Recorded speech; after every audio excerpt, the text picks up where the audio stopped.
Ada perbedaan pengakuan antara Verdi Sambo dan Baradae soal detik-detik penembakan Brigadir Yosua Huta Barat. Perbedaan pengakuan itu diketahui dalam rekonstruksi pembunuhan Brigadir J pada Selasa 30 Agustus kemarin.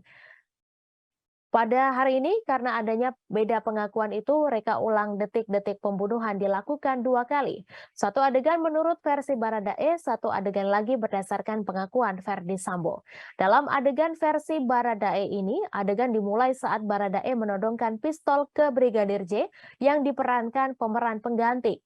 Saat Baradae menodongkan pistol, pemeran Brigadir J itu berdiri di depannya. Posisi Brigadir J sedikit agak merendah seperti hendak berjongkok. Tangannya di depan dada seakan memohon agar tidak ditembak. Atas perintah Verdi Sambo, Baradae akhirnya menembak Brigadir J. Peristiwa penembakan itu disaksikan oleh Verdi Sambo, Brigadir Riki Rizal, dan Kuat Ma'ruf. Setelah ditembak, Brigadir J tersungkur di depan pintu kamar dekat tangga. Sementara dalam reka ulang versi Sambo, terdapat sedikit perbedaan, yakni pada detik-detik setelah tewasnya Brigadir J. Adegan ini diperagakan setelah adegan versi Baradae diperagakan. Dalam adegan ini, Baradae, Bribka RR, dan Kuat Ma'ruf diperagakan pemeran pengganti. Dalam adegan ini, Brigadir J berdiri di depan tangga. Setelah itu, pemeran Baradae berdiri di hadapan Brigadir J dan menodongkan pistol. Verdi Sambo berdiri di samping Baradae. Verdi Sambo kemudian meminta Baradae maju dan memerintahkan menembak Brigadir J.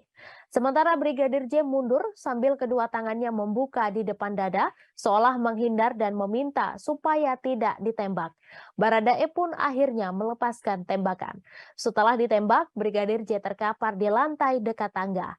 Brigadir J langsung terkapar di lantai dekat tangga, kemudian setelahnya Sambo mengambil pistol milik Brigadir J yang berada di pinggang Yosua.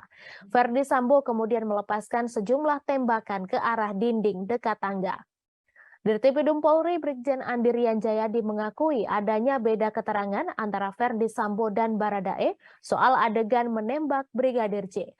Keduanya juga bertahan dengan keterangan masing-masing, termasuk soal apakah Verdi Sambo ikut menembak Brigadir J. Perbedaan pengakuan antara Verdi Sambo dan Baradae juga diungkap oleh Komisioner Komnas HAM Hoirul Anam. Ia mengatakan masing-masing pihak juga diuji sehingga diberikan kesempatan oleh penyidik untuk melaksanakan rekonstruksinya.